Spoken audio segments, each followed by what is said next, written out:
तो आज का एपिसोड 3 है।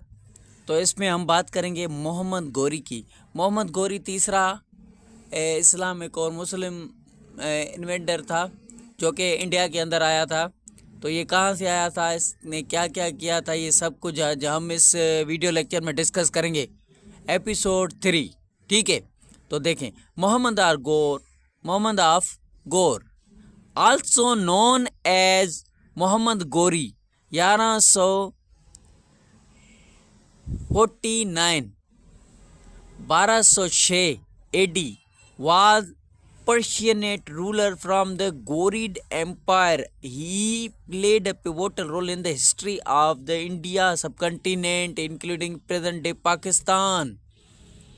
यहाँ पर इंट्रोडक्शन में ये कहा जा रहा है कि ये जो मोहम्मद गोरी था ये मोहम्मद गोरी पर्शियनेट का मतलब है पर्शिया का जो एरिया था, जो आज ईरान इराक वाला जो एरिया है ना, ये उस दौर में पर्शियन कहलाता था। ये मैं आसान करके वर्ड्स आपको सेंड करता हूँ, बताता हूँ कि इसकी मीनिंग असल में क्या थी। तो ये पर्शिया के इस इलाके का, अफ़गानिस्तान के इलाके का ये सारा इलाका था पर्शिया। तो उस इलाके का ये रूलर था, ठीक है। और इसकी सल्तनत का नाम था बादशाह का, जैसे दिल्ली सल्तनत थी वो किसकी थी, और जो मुग़ल एम्पायर थे वो मुग़ल थे। तो इस तरह से इनकी भी सल्तनत थी उस दौर में। अफ़गानिस्तान की साइड पर कौन सी थी, अफ़गानिस्तान की तरफ से ही यहाँ पर पाकिस्तान में, इंडिया में दाखिल हुआ था, हमला किया था, ठीक है। तो गोरिड एम्पायर, इनकी सल्तनत का नाम था Ghorid empire. He played a pivotal role, इसने वेरी अहम रोल अदा किया था इंडिया बरे सगीर और प्रेजेंट डे उसको पाकिस्तान कहा जाता है। इसकी तारीख़ में बहुत ही इम्पोर्टेंट रोल प्ले किया है इस्लाम की, और बरे सगीर में इंडिया पे हुकूमत मुसलमानों की बनाने में ये अहम इसने रोल अदा किया था। ये लिखा हुआ है, ठीक है। अभी 2 मिनट आगे चलते।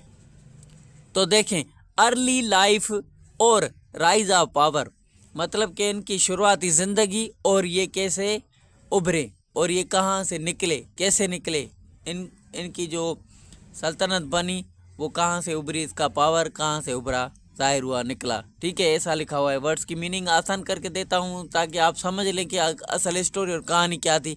सीएसएस में और कोई मुश्किल बात है ही नहीं, बस आपको ये स्टोरियाँ याद करनी है, याद करके लिखनी है। लिखने के बाद इंशाल्लाह फर्स्ट क्लास रिजल्ट आएगा। वैसे स्टोरी बताऊँ, एक स्टोरी टेलिंग करूँ मैं, बहुत सी बातें डालूँ इसमें, बहुत सी कहानियाँ बना के भेजूँ, वो सही नहीं होता। सीएसएस में इतना सारा मटेरियल, इतनी सारी चीज़ें कोई भी नहीं पढ़ सकता। इसके लिए हमें टू द पॉइंट पढ़ना होता है। इसके लिए मैं टू द पॉइंट जो मेन पॉइंट्स जो कि हिस्ट्री में पूछी जाती है, डेट्स, मोमेंट, वो मैं डिस्कस कर रहा हूँ, ठीक है। तो आपको भी यही याद करना है। ज़्यादा ज़ोर लगाएंगे अपना दिमाग तो फ़ायदा नहीं है, टाइम ज़ाया करेंगे, ठीक है। जो मैं पढ़ाता हूँ उसको उर्दू में ही आप लिखें, उर्दू में आप उसको नॉलेज को याद करें। याद करने के बाद ही आपको, क्योंकि मैं मुश्किल वर्ड यहाँ पर जो आते हैं मैं आपको बता देता हूँ, उर्दू में आप लिखते जाएं। और जो एरियाज़ का जो मतलब है, कुछ ऐसे टर्म्स होते हैं, वर्ड्स होते हैं जिनका समझ में नहीं आता, वो मैं यहाँ पर समझा देता हूँ, आप उसको भी उर्दू में लिखा करें, ठीक है। Note down it. तो इसकी अर्ली लाइफ, शुरुआती ज़िंदगी और इसका पावर कहाँ से उभरा। तो Mohammad Ghori was born in 1162 in the Ghor region of modern day Afghanistan. ये मैंने पहले बता लिया आपको कि 1162 में ये पैदा हुए थे गोर में। गोर कहाँ पर है, अभी गोर का इलाका अभी अफ़गानिस्तान के अंदर है, ठीक है। मॉडर्न डे अफ़गानिस्तान, अभी वो इलाका रीजन गोर वाला अफ़गानिस्तान में है, ठीक है। तो ये वहाँ पर पैदा हुए थे 1162 में। ये MCQ स्क्रीन टेस्ट के लिए ज़रूरी है, और यही चीज़ें पाकिस्तान की हिस्ट्री में मोहम्मद बिन कासिम से ज़्यादातर MCQs ही आते हैं। मुश्किल से ही यहाँ से फुल आंसर और क्वेश्चन पेपर आता है, नहीं आता। यहाँ से MCQs ज़्यादातर आते हैं। कभी आ भी सकता है। इसके लिए ये इन्फॉर्मेशन जो मैं सेंड कर रहा हूँ इनफ है। तो देखें, तो उसके बाद he was the brother of Ghiyasuddin Mohammad. तो इसका ये ब्रदर था मोहम्मद गोरी का, गयासुद्दीन मोहम्मद सेम भी इसका नाम लास्ट में सेम भी है, SAM सेम। तो गयासुद्दीन मोहम्मद सेम मोहम्मद गोरी का भाई था। Who ruled the Ghorid empire. Ghorid वहाँ पर एक सल्तनत थी, जैसे इंडिया में दिल्ली सल्तनत बनी थी, इस तरह से वहाँ पर अफगानिस्तान में इनकी सल्तनत थी। ठीक है, बादशाह थी, हुकूमत थी। तो after the death of their fathers, इन दोनों भाइयों का जो फादर था वो फौत हुआ। उसके बाद उसकी डेथ के बाद मोहम्मद ब्रदर, मोहम्मद गोरी का जो भाई था गयासुद्दीन मोहम्मद, इसने सल्तनत संभाली। ये रूलर बन गया इसका भाई। ठीक है, एंड मोहम्मद गोरी ने इसकी मदद की एम्पायर को फैलाने में, एम्पायर को बढ़ाने में, एम्पायर का पावर इंक्रीज करने में। यही लिखा हुआ है, टू द पॉइंट याद करें। जो मैंने लफ्ज़ बोले आप टू द पॉइंट इंग्लिश में चाहे उर्दू में वही लिखें। ये जो इंग्लिश लिखी हुई है ये अपने हिसाब से लिखी हुई है। ठीक है, तो आप अपनी लैंग्वेज में लिखेंगे तो याद करने में और पढ़ने में और आगे यूज़ करने में, आगे कभी कोई ज़रूरत पड़ गई लिखने में इम्तिहान में तो आप आराम से लिख लेंगे। ठीक है, तो आगे चलते हैं। अच्छा, तो आगे चलते हैं। कन्क्वेस्ट एंड लेजेसी, इन दोनों वर्ड का मीनिंग मैं बता रहा हूँ। तो कन्क्वेस्ट का मतलब होता है इसने कौन कौन सी जंगें लड़ी और उनमें कन्क्वेस्ट फतह हासिल की। ठीक है, कन्क्वेस्ट। लेजेसी का मतलब होता है वसीयत वारसा। मतलब एक फादर है, उसकी प्रॉपर्टी है, वो अपनी वसीयत दे के गया कि ये मेरी प्रॉपर्टी इस बेटे को इतनी मिलेगी, इस बेटे को इतनी मिलेगी। लेजेसी का मतलब होता है वसीयत वारसा। तो यहाँ पर वसीयत वर्ड को यूज़ किया गया है क्योंकि हम मुसलमानों के लिए, इंडिया वालों के लिए, हम सब के लिए, जो इंडिया के लोग थे, बरसगीर के लोग थे, बहुत कौमें थी वहाँ पर, उन सब के लिए क्या हुआ, ये एक लेजेसी का यहाँ पर मतलब होता है कि हमारे लिए वो क्या करके गया, वो पीछे छोड़ के क्या छोड़ के चला गया। मरने से पहले उसने कौन कौन से काम किए, मुसलमानों के लिए वो कौन सी चीज़ बना के मर गया, चला गया। ठीक है, वसीयत हो गई एक किस्म की। लेजेसी का मतलब ये है कि उसने कौन कौन से काम किए हमारे लिए और उसके बाद वो चला गया। ठीक है, कन्क्वेस्ट और लेजेसी, इसका मतलब ये। मैं आसान करके वर्ड शेयर करता हूँ आपको, मैंने बहुत वीडियो में बोला है, मेरा कोई भी लेक्चर देखें आप। तो Mohammad Ghori conquest India subcontinent begin in the late 20th century. 12वीं सदी चल रही थी, तो उसमें इसने इंडिया सब कंटिनेंट पर हमला किया, फतह किया। और इसने कौन कौन से इलाकों को फतह किया और क्या क्या किया। फर्स्ट नंबर पर इसने जब इंडिया में अटैक किया तो लाहौर कैपिटल था, गादी का हंद जैसे पाकिस्तान का इस्लामाबाद है। तो गजनवी हम डिस्कस कर चुके हैं एपिसोड 2 में। उस गजनवी ने इंडिया में जब अटैक किया था तो उसने अपने कैपिटल लाहौर को बनाया था। ठीक है, तो सबसे पहले मोहम्मद गोरी ने उसी गजनवी एम्पायर पे 1186 में अटैक किया और लाहौर को कन्क्वेस्ट कर लिया। कन्क्वेस्ट दिल्ली इन 1192, डिफीटेड पृथ्वीराज चौहान। ये बैटल ऑफ तरेन 1 और बैटल ऑफ तरेन 2 हुई थी, ये बाद में डिस्कस करते हैं। एस्टेब्लिश्ड दिल्ली सल्तनत, making the beginning of Muslim rule in the India. और इसने दिल्ली सल्तनत की बुनियाद रखी और उसके बाद मुसलमानों का रूल इंडिया के अंदर शुरू हुआ। ठीक है, आगे देखते हैं। तो एक कन्क्वेस्ट की इंफॉर्मेशन दूं आगे की, के ज़्यादा इंफॉर्मेशन का मतलब additional information. In 1175 Mohammad Ghori begin in his conquest in India. Mohammad Ghori ने 1175 में क्या किया, इंडिया को फतह किया, टारगेटिंग राजपूत किंगडम्स। जो राजपूतों की यहाँ पर हुकूमत थी उस दौर में, मोहम्मद गोरी के दौर में इंडिया में राजपूतों की हुकूमत थी। को टारगेट किया कि इनको कब्जा करना है इनके इलाके पर। ठीक है, दूसरे नंबर पर इस्माइली शिया डायनास्टी ऑफ मुल्तान। मुल्तान में ये इस्माइली शिया की हुकूमत थी, एक उनकी डायनास्टी थी। डायनास्टी का मतलब ही एम्पायर होता है, बादशाह हुकूमत। तो उनकी अपनी सल्तनत थी, तो उस पर अटैक किया मुल्तान पर। ही faced resistance from the Rajput. इसने बर्दाश्त किया राजपूतों को। उन राजपूतों ने इसकी मज़ाहमत की, इसकी अपोजिशन की। पार्टिकुलरली फ्रॉम पृथ्वीराज चौहान, ख़ास तौर पर यहाँ का बादशाह था हिंदुस्तान का पृथ्वीराज चौहान, वो बहुत पावरफुल था।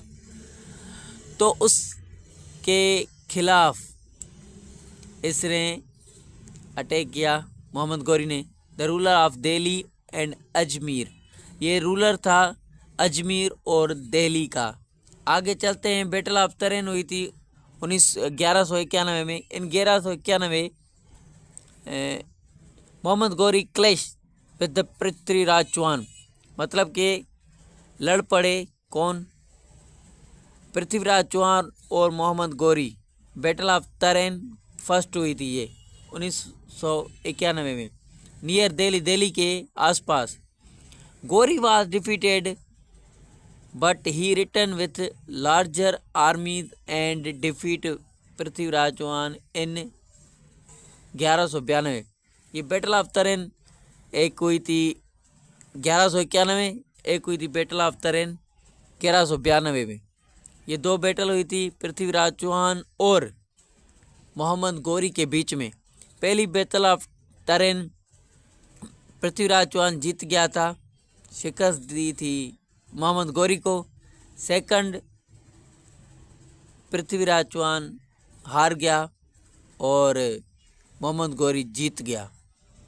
तो यहाँ से establishment of the Muslim rule in the India, तो यहाँ से इस जंग के बाद मुसलमानों की हुकूमत इंडिया में शुरू हो गई। अच्छा, टू द पॉइंट बात करें। Defeat Ghaznavid empire in 1186, capture Lahore. पहले मोहम्मद गौरी आया लाहौर में, यहाँ पर अफ़गानिस्तान से करीब है, तो पहले लाहौर को कैप्चर किया। गजनवीड एम्पायर का जो कैपिटल था वहाँ पर। उसके बाद दूसरी दिल्ली पर कब्ज़ा किया 1192 में। बैटल ऑफ तरेन जो दूसरी जंग हमने अभी बात की, डिफीटेड पृथ्वीराज चौहान को शिकस्त दी। तीसरी एस्टेब्लिश द दिल्ली सल्तनत, और तीसरे नंबर पर इसने दिल्ली सल्तनत की स्थापना की, इस्टब्लिश किया, कायम किया, बनाई। मार्किंग, निशानदही की इसकी कि हम ये हिस्ट्री में एक निशान बन गया। The beginning of Muslim rule in India, ये तारीख में लिखा गया कि मुसलमानों का रूल मोहम्मद गौरी के बाद इंडिया सब कंटिनेंट में हो गया। आगे चलते हैं। तो अच्छा, इसके बाद establishment of Muslim rule in India, Mohammad Ghori ने क्या किया था कि इंडिया पर आके अपना रूल बना लिया। ठीक है, तो आफ्टर हिज विक्टोरी का मतलब है इतने फतह हासिल की, ये विन हो गया, ये जीत गया, विक्टोरी हासिल किया, इस विन हो गया, इंडिया में कब्ज़ा करने में ये कामयाब हो गया। उस विक्टोरी के बाद मोहम्मद गौरी ने एक मुस्लिम रूल बनाया दिल्ली में, laying the foundation for Delhi सल्तनत, जिसको हम दिल्ली सल्तनत कहते हैं, विच लास्टेड फॉर ओवर 3 सेंचुरीज, जो कि 3 सदियों तक चली। ठीक है, 3 सदियों से भी ऊपर चली, मतलब कि 3 सदी मतलब 300 साल। उसके बाद ही अपॉइंटेड हिज ट्रस्टेड स्लेव, इसने बहुत ही चुस्त चालाक होशियार एक स्लेव रखा था। उस दौर में स्लेव को बेचा जाता था। ये किसी दूसरे मुल्क से स्लेव को लेके आते, बच्चों को अगवा करके आके बादशाहों की सल्तनत में वो उनको बेचा जाता, सेल किया जाता। ठीक है, तो कुतुबुद्दीन ऐबक एक स्लेव था मोहम्मद गौरी का, जिसको कोई एक आदमी था कहीं से उसको लेके आया। इसकी भी एक स्टोरी है कुतुबुद्दीन ऐबक की कि ये कहाँ से इनको लेके आए थे, कैसे किडनैप किया था, कैसे मोहम्मद गौरी के यहाँ पर उसको बेचा गया। मोहम्मद गौरी ने इसको देखा, बच्चा ये कुतुबुद्दीन ऐबक बहुत चुस्त, चालाक, होशियार, तेज़ बच्चा है, इसको ख़रीद करना चाहिए। तो मोहम्मद गौरी ने कुतुबुद्दीन ऐबक को बाय कर लिया, ख़रीद कर लिया, अपना एक ग़ुलाम ख़रीद कर लिया। ठीक है, अपॉइंट किया इसको। अपॉइंट का मतलब होता है इसने वहाँ पर अपॉइंट किया, उसने अपना दाखिला दे दी उसको अपनी सल्तनत में। तो ट्रस्टेड, इसका यकीनी पक्का ईमानदार ग़ुलाम था Qutbuddin Aibak as the governor of Delhi, और आगे चल के इसको दिल्ली का गवर्नर बनाया गया। एक गुलामों ने भी हुकूमत की है हिस्ट्री में, ये एक बहुत बड़ी चीज़ है, याद करें, गुलामों ने भी हुकूमत की है हिस्ट्री में। तो ये गुलाम था, गुलाम के बाद गवर्नर बना दिल्ली का, दिल्ली के बाद इसने हुकूमत की थी। और आगे चलते हैं, अभी इसका डिस्कस करेंगे कि दिल्ली सल्तनत के बाद जो हुकूमत आगे बढ़ी थी वो इस कुतुबुद्दीन ऐबक ने ही बनाई थी। पहले मोहम्मद बिन कासिम, उसके बाद महमूद गजनवी, उसके बाद मोहम्मद गौरी, उसके बाद कुतुबुद्दीन ऐबक। ये एपिसोड हम चलाते जा रहे हैं और चलते जाएंगे। ठीक है, जब तक पाकिस्तान आज़ाद नहीं होगा हमारे लेक्चर कंटिन्यू होंगे। और मैं टू द पॉइंट CSS से रिलेटेड पॉइंट शेयर करता हूँ। बाकी स्टोरी कहानियाँ बहुत लंबी है, कोई भी नहीं पढ़ सकता। ठीक है, तो इसके लिए वेस्ट टाइम ना करें, जो मैं बोलता जा रहा हूँ उसको नोट करते जाएं, बस CSS हो जाएगी इंशाअल्लाह। यहाँ पर लिखा गया है कि मोहम्मद गौरी ने कुछ ऐसे काम बता रहा हूँ मैं जो इसने किए थे। मोहम्मद गौरी ने इंडिया सब कंटिनेंट में सदियों तक का एक रूल बना लिया, मुस्लिम हुकूमत बना ली। और the development Indo Islamic culture, India में इस्लामिक कल्चर को फैलाया। वो जो visible in Pakistan architectures, literatures and art. तो ये हमें आज पाकिस्तान में, मतलब कि पाकिस्तानी जो आर्किटेक्चर्स थे और आर्किटेक्चर्स थे, लिटरेचर्स थे और आर्ट जो बनती है, ये मैं किसी लेक्चर में लफ्ज़ आपको एक्सप्लेन कर चुका हूँ। ठीक है, तो ये हमें दिखाई मिले कि इसने क्या क्या इस्लामी कल्चर, पाकिस्तान मुसलमानों की जो जो चीज़ें हैं, आर्ट है, कल्चर है, उनका जो भी सकाफ़त है, वो सारी उसने ज़ाहिर की यहाँ पर। उसके बाद इस्लाम को फैलाया इस इलाके में, in the region, spread of Islam, इस्लाम को फैलाया इन द रीजन, इस इंडिया वाले खित्ते में, इलाके में, इंडिया में, सब कंटिनेंट में। ठीक है, आगे चलते हैं।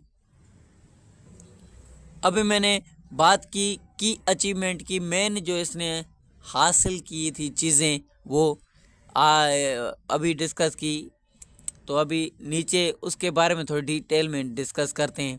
मोहम्मद गौरी ने फतवात हासिल की, मुस्लिम रूल बनाया इंडिया में, और विच हैड प्रोफाउंड इम्पैक्ट, ये बहुत ही बड़ा इम्पैक्ट था, बहुत ही शाहूकार, बहुत ही चालाकी वाला एक असर, मतलब कि बहुत ही पावरफुल एक असर रहा।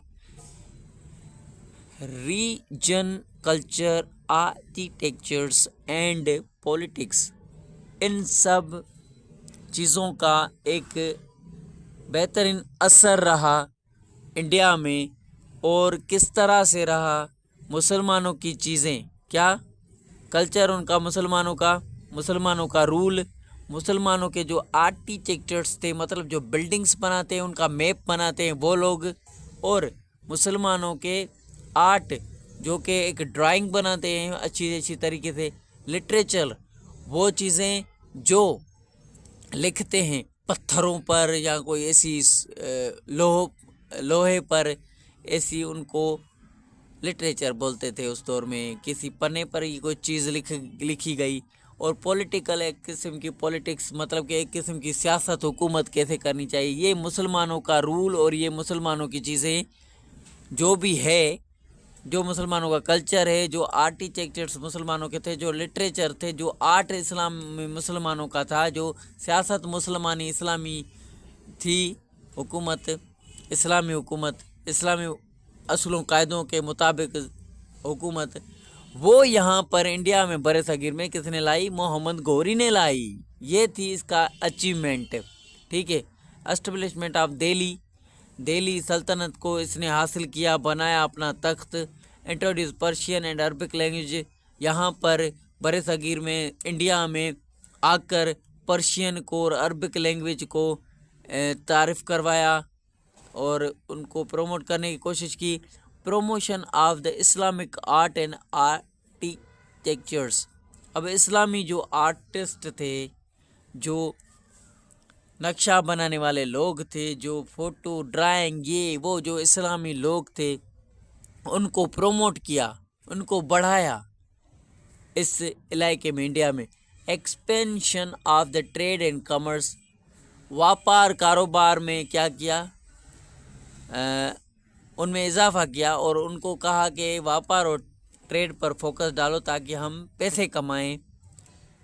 तो व्यापार और ट्रेड पर इसने बढ़ाया, ट्रेड को और कॉमर्स को, व्यापार कारोबार ये जो होते हैं पैसे कमाने का सिस्टम, उसको इसने बढ़ाया। ठीक है, आगे चलते हैं। डेथ एंड लेजेसी मैंने पहले डिस्कस की कि ये क्या करके चला गया हमारे लिए, और डेथ ये फोत हुए। तो मोहम्मद गौरी डाइड इन 1206 में मोहम्मद गौरी वफात पा गए। अलेजिडली, इसका मतलब है कि कहा जाता है, अलेजिडली या रिपोर्टेडली कहा जाता है। किसके ज़रिए कहा जाता है? या कोई रिपोर्टर है वो कह रहा है कि एलेजिडली, जैसे डॉन न्यूज़पेपर में लिखा होता है एलेजिडली, मतलब कि उन्होंने कहा। किन्होंने? जो कि अभी लिख रहे हैं आर्टिकल डॉन न्यूज़ में जो लिख रहे हैं ना, उसका कहना है कि इसको कत्ल किया गया था एलिजिडली, रिपोर्टेडली, मतलब कि कहा जाता है कि इसका कत्ल असासिनेटेड किया गया बाय द खोखर ट्राइबमेंस इन पंजाब में खोखर की ट्राइब से कबीले थे, उनके लोग थे, उसने मोहम्मद गौरी को मार दिया, कत्ल किया। हिज लेजेसी इज कम्प्लेक्स, इसकी जो काम किए इसने, जो यहाँ पर आके जो इसने अचीवमेंट की, जो इसने वसीयत की, वो सारी बहुत ही पेचीदा है, बहुत ही मुश्किल है, कम्प्लेक्स है बयान करना। With some views him as a conqueror who brought Islamic rule in India, और कुछ ऐसे ख्याल है, कुछ ऐसी बातें हैं इनकी जो कि फतवात इसने हासिल की, वो जो कि इस्लाम रूल बना इंडिया में, ये कुछ इसकी बातें जो है ज़ाहिर होती है, बताई जाती है हिस्ट्री में। वाइल अदर सी हिम, यहाँ पर कुछ लोग इसको इस तरह से देखते हैं कि इसने इस्लाम फतवात करके इस्लाम को फैलाया कहाँ पर? सब कंटिनेंट में, इंडिया में। और अदर साइड पे देखते हैं as unifier who led the foundation of Delhi Sultanat. ये दिल्ली सल्तनत की और अपनी सल्तनत की क्या कर रहा था ना, एक दूसरे को उनको मिला रहा था, उनकी सल्तनत को एक्सपेंड कर रहा था और अपनी सल्तनत को तो बढ़ाता जा रहा था बहुत ज़्यादा। ठीक है, यहाँ पर देखें इम्पोर्टेंट डेट्स जो कि इस टाइम के दौरान, मोहम्मद गौरी के दौरान कौन सा वक्त था, कौन सा टाइम था, कौन सा दौर था, ये आपको याद करना है, ज़रूरी है। ठीक है, क्योंकि पता चलता है हिस्ट्री में किस टाइम पर क्या क्या हुआ था। ठीक है, ये 1175, 1191, 1192, 1206। ठीक है, तो ये इम्पोर्टेंट डेट से मोहम्मद गौरी की इस दौर में 1100 से लेकर 1200 तक इसका दौर चला। ठीक है, Mohammad Ghori begin his conquest in India. ये जो पाकिस्तान और इंडिया वाला इलाका है, अफ़गानिस्तान के बॉर्डर को छोड़कर अफ़गानिस्तान से ये अंदर आया, ये इंडिया में आ गया। 1175 में ये पहली बार इंडिया को फतह करने इंडिया के अंदर आ गया, जो लाहौर पर हमला किया, मुल्तान पर। तो उसके बाद 1192 में इसकी जंग हुई थी, बैटल ऑफ तरेन जिसको कहा जाता है, डिफीटेड बाय पृथ्वीराज चौहान। तो ये बैटल ऑफ तरेन में पृथ्वीराज चौहान ने मोहम्मद गौरी को क्या किया था, डिफीट किया था। मोहम्मद गौरी पहली जंग हार गए थे। दूसरी जंग में बैटल ऑफ तरेन 1992 में दूसरी जंग हुई थी, जिसमें पृथ्वीराज चौहान हार गए। ऊपर बाय लिखा हुआ है, नीचे बाय नहीं लिखा हुआ है। ऊपर लिखा हुआ है बैटल ऑफ तरेन मोहम्मद गौरी को डिफीट किया गया, मतलब कि उनको शिकस्त मिली, उनको हार मिली पृथ्वीराज चौहान के ज़रिए, बाय। और नीचे लिखा हुआ है डिफीटेड पृथ्वीराज चौहान, मतलब कि पृथ्वीराज चौहान को डिफीट किया गया, मतलब कि पृथ्वीराज चौहान हार गया। और 1192 में मोहम्मद गौरी से डेथ, और 1192 में और 1206 में मोहम्मद गौरी की डेथ होती है। डेथ होने के बाद मोहम्मद गौरी का जो स्लेव हम बात कर चुके हैं, कुतुबुद्दीन ऐबक, अभी कुतुबुद्दीन ऐबक ने क्या किया, आगे हम कुतुबुद्दीन ऐबक ने दिल्ली सल्तनत की असली जो दिल्ली सल्तनत बनी थी ना, वो कुतुबुद्दीन ऐबक ने बनाई थी। दिल्ली सल्तनत की हुकूमत और वहाँ से शुरू मुस्लिम रूल कुतुबुद्दीन ऐबक से शुरू होता है, ठीक है। अभी हमारा नेक्स्ट लेक्चर होगा कुतुबुद्दीन ऐबक एपिसोड 4। तो देखें, मोहम्मद गौरी 1206 में इसकी डेथ हो गई, और 1206 से ही दिल्ली सल्तनत का आगाज़ हुआ था, जो कि आगे चलता गया, ठीक है। तो overall Mohammad Ghori's conquest had a lasting impact, ना ख़त्म होने वाला असर इंडिया के ऊपर रहा, सब कंटिनेंट के ऊपर रहा, जो आज तक हम पढ़ते हैं, ना ख़त्म होने वाला असर रहा। Shaping the course of Indian history and culture, India के हिस्ट्री को एक किस्म का शेप मिल गया, कोर्स बन गया, आउटलाइन बन गई, अब ये अब ये अब ये। और उसके बाद जो कल्चर है वो यहाँ पर फैलता गया। हर किसी का कल्चर अपना अपना होता है, तो हर कोई एक्टिव हो गया, ठीक है। तो ये था एपिसोड 3। 4 में हम कुतुबुद्दीन और दिल्ली सल्तनत की आगाही देखेंगे, किस तरह से आगे बढ़ते हैं। कुछ लोग बोलते हैं कि दिल्ली सल्तनत की बुनियाद मोहम्मद गौरी ने रखी थी, और जब हम कुतुबुद्दीन ऐबक का लेक्चर पढ़ेंगे उसमें ये कहा जाएगा कि असली जो दिल्ली सल्तनत की बुनियाद रखी गई थी, वो जो मेन दिल्ली सल्तनत बनी थी, जिसको दिल्ली सल्तनत कहा जाता है, वो कुतुबुद्दीन ऐबक ने बनाई थी। वैसे पहले दिल्ली पर ऐसे कब्जा किया था मोहम्मद गौरी ने, जो दिल्ली सल्तनत बनी थी वो कुतुबुद्दीन ऐबक की वजह से बनी थी 1206 में। ये बातें होती हैं, डिस्कस होती हैं, ठीक है, परेशान नहीं होने का, टू द पॉइंट पढ़ें। जो मैंने डिस्कस किया ये आप उर्दू में सारा लिख कर पेपर में छाप कर आएंगे, 100% गारंटी है, फेल नहीं होगी कोई भी। तो CSS के अगर क्वेश्चन पेपर हैं तो सेंड करें, मैं आंसर करके आपको सेंड करता हूँ। कमेंट करें यार, सब्सक्राइब करें, लाइक करें, हर चीज़ करें। Thank you, keep watching, stay connected.